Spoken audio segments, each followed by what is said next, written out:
The Telltale Heart by Edgar Allan Poe. Read by some guy with a weird voice. Yes. Let us begin. True. Nervous, very, very dreadfully nervous I had been and am. But will you say that I am mad?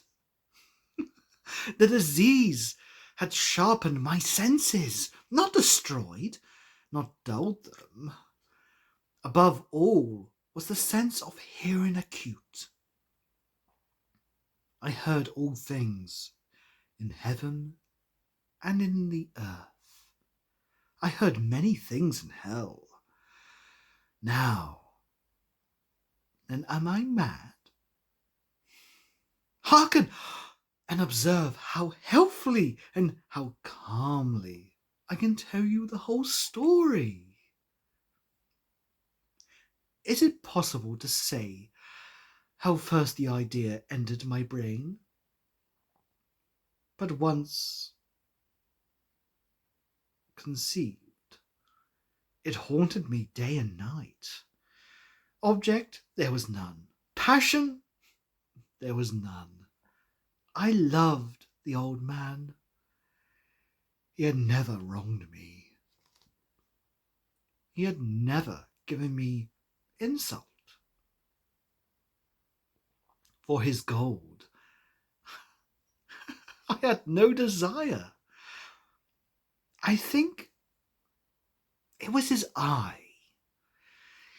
Yes, it was his eye. That. It was this. One of his eyes resembled that of a vulture, a pale blue eye with a film over it. Whenever it fell upon me, my blood ran cold, and so by degrees, very gradually, I made up my mind to take the life of the old man and thus rid myself of the eye forever. Now, this is the point. You fancy me mad? Madman know nothing. But you should have seen me. You should have seen how wisely I proceeded, with what caution, with what foresight, with what disillusions I went to work. I was never kinder to the old man than during the whole week before I killed him. And every night, about midnight, I turned the latch of his door and opened it.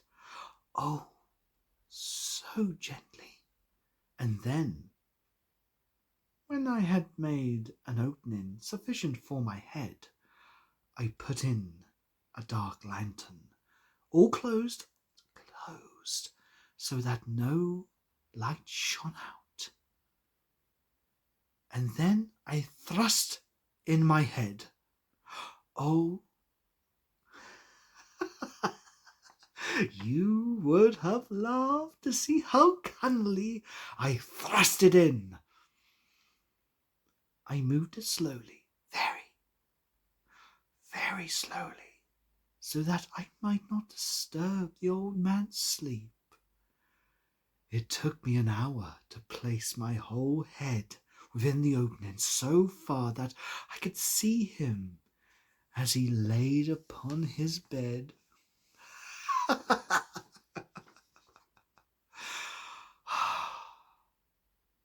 Would a madman have been so wise as this? And then, when my head was so well in the room, I undid the lantern cautiously. Oh, so cautiously. for the hinges did creak. I undid it just so much that a single thin ray fell upon that vulture's eye. And this I did for 7 long nights. Every night, just at midnight. But I found the eye always closed, and so it was impossible to do the work, for it was not the old man who vexed me, but his evil eye. And every morning, when the day broke, I went boldly into the chamber and spoke courageously to him, calling him by name in a hearty tone, and inquiring how he had passed the night. So you see, he would have been a very profound old man indeed, to suspect that every night, just at 12, I looked upon him while he slept. Upon the 8th night, I was more than usually cautious in opening the door. A watch's minute hand moves more quickly than it did. Never before that night had I felt the extent of my own powers, of my sanctity.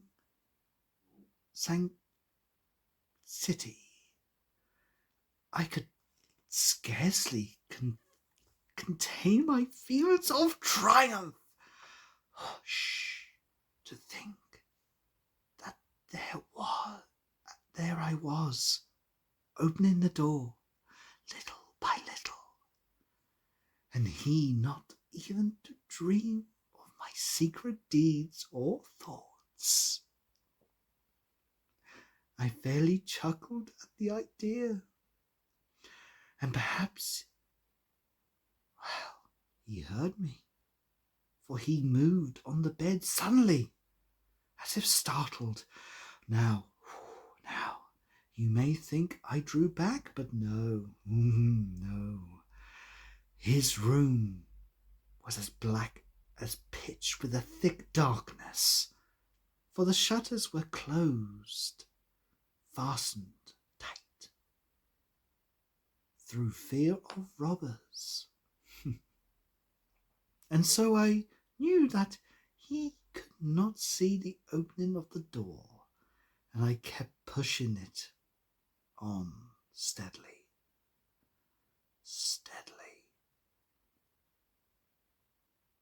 I had my head in and was about to open the lantern when my thumb slipped upon the tin fastening, and the old man sprung in his bed, crying out, "Oh, who's there? Who's there?" I kept quiet, still, and I said nothing. For a whole hour I did not move a muscle, and in the meantime I did not hear him lie down. He was still sitting up in the bed listening, just as I'd done night after night. Hard, hurtling to the death watches in the wall. Presently, I heard a slight groan, and I knew it was the groan of mortal terror. It was not a groan of pain or of grief. Oh, no. It was the low, stifling sound that arises from the bottom of the soul when overcharged with awe. I knew the sound well. Many a night, just at midnight, when all the world slept, it was welled up from my own bosom, deepening with this dreadful echo the terrors that distracted me.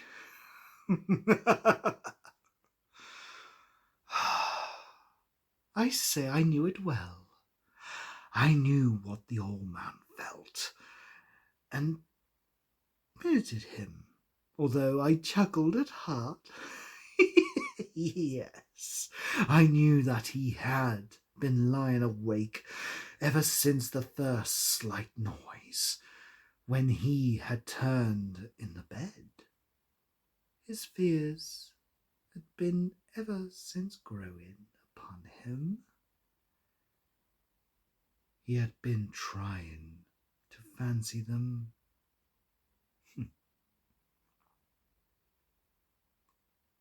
causeless, but could not. He had been saying to himself, "Oh, it is nothing but the wind in the chimney. Yes, it is only a mouse crossing the floor." Or, "Is it merely a cricket? Oh, yes, which has made a single chirp."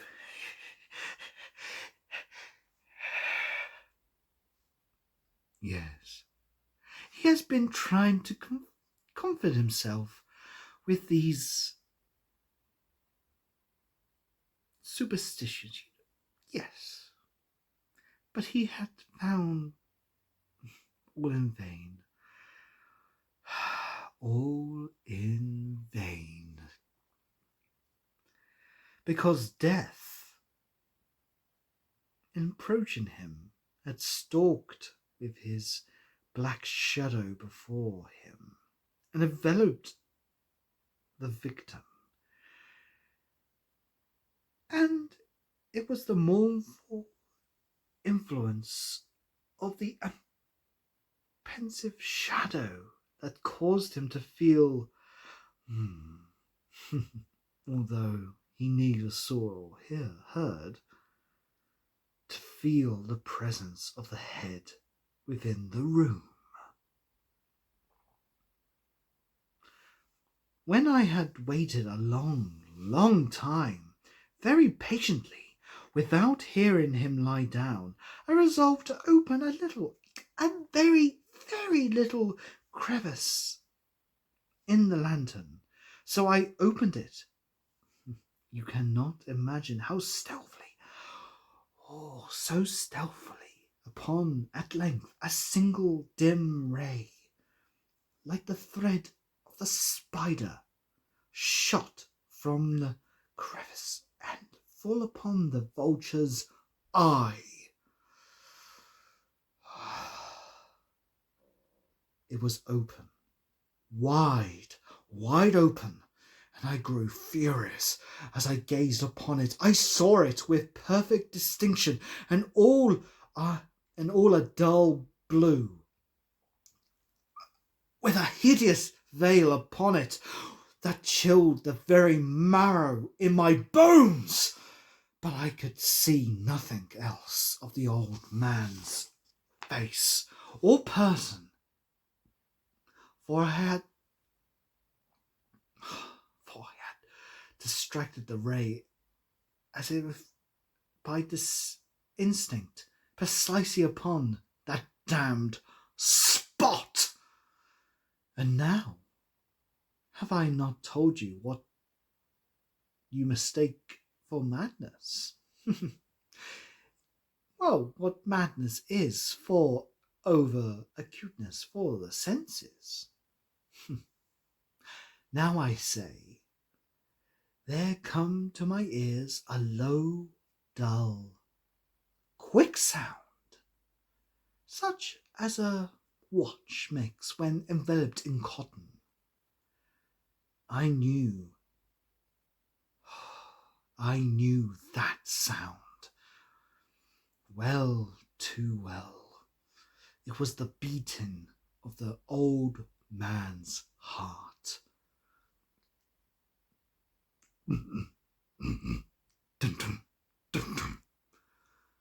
It increased by fury, as if the beating of the drum simultaneously the soldiers into courage.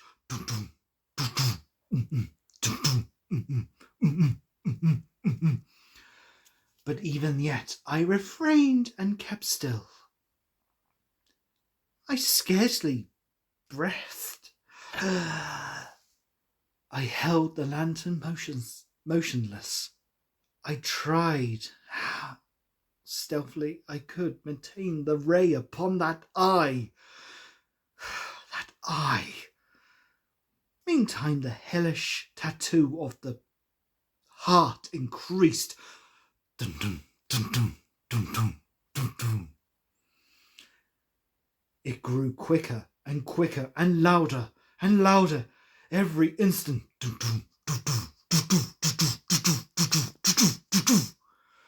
The old man's terror must have been extreme. It grew louder, I say louder, every moment. Do you mark me well? I have told you that I am nervous, so I am. And now, at the dread hour of the night, amidst the dreadful silence of that old house, so strange, the noise of this excited me to uncontrollable terror. Yet for the noise, for this excitement me, for minutes longer I refrained and stood still. I stood still.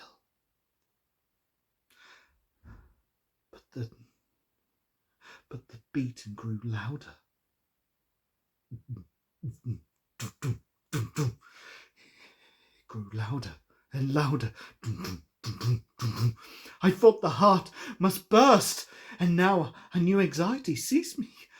The sound would be heard by a neighbour. The old man's hour had come. With a loud yell, I threw the open lantern and leaped into the room. He shrieked once more. Once only. In an instant, I dragged him into the floor. I pulled the heavy bed over him. I then smiled, gallantly, to find the deed so far done. But for many minutes, the heart beat on with a muffled sound. Boom, boom, boom, boom, boom, boom. This, however, did not vex me. No, it would not be heard through the wall. At least, it ceased. The old man was dead. I removed the bed and examined the corpse. Yes, he was stone dead. I placed my hand upon the heart and held it there for many minutes. There was no pulsation. He was stone dead. His eye would not trouble me any more. No. If still you think me mad, you will think so no longer when I describe the precautions I took for the concealment of the body.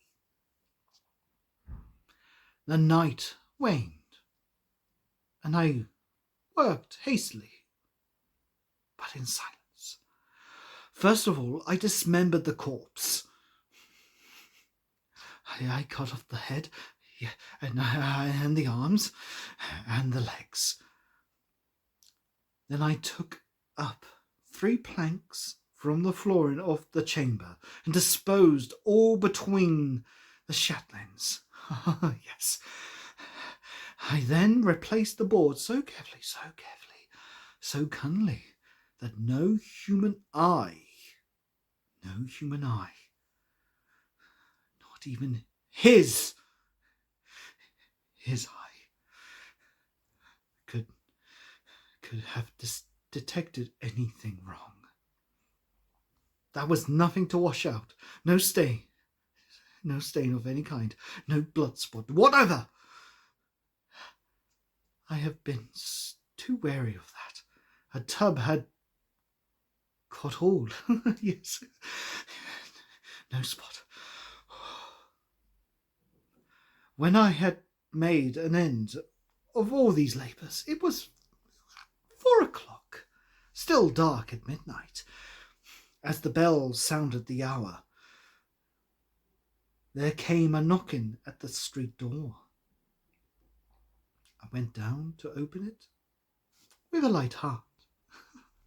For what have I now to fear? I have nothing to fear. There entered 3 men who introduced themselves with perfect severity as officers of the police. A shriek had been heard by a neighbour during the night. A suspicion of foul play has been aroused. Information has been lodged at the police.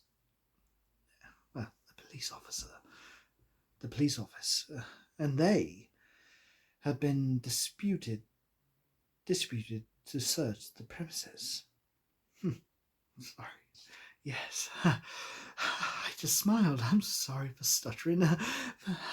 For what have I to fear? I blade the gentleman. Welcome. The shriek. Oh, no. Yes, I said was for my own in a dream.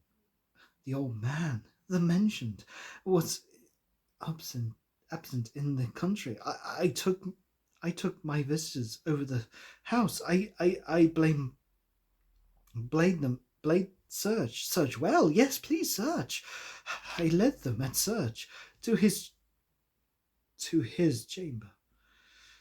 So I showed them his treasures, secure, undisturbed, and in enthusiasm of my confidence, I brought chairs into the room and desired them here to rest upon their fragile and sort of states, while I myself, in the wild anxiety of my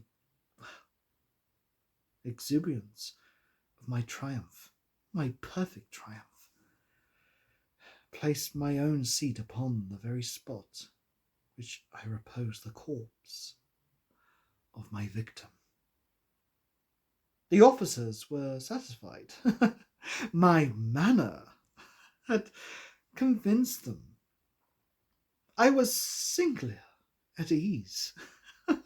They sat, and I answered cheerfully. They chatted at familiar things, but ere long I felt myself getting pale. I wished them gone. Please go, please go. My head ached, and I fancied a ringing in my ears. But still they sat and still chatted. Oh, yeah, they still chatted. And the ringing became more distinct. It continued, and it became more distinct. I talked more freely to get rid of the feeling, but it continued and gained disappearance until at length I found the noise was not within my ears. No doubt I grew very pale, but I talked more fluently and with a heightened voice. Yes, yet the sound increased. And what could I do? It was a low, dull, quick sound. Such a sound. And I watched when exploded in cotton. I grasped for breath. And yet the officers heard it not. I talked more quickly, more variantly, but the noise steadily increased.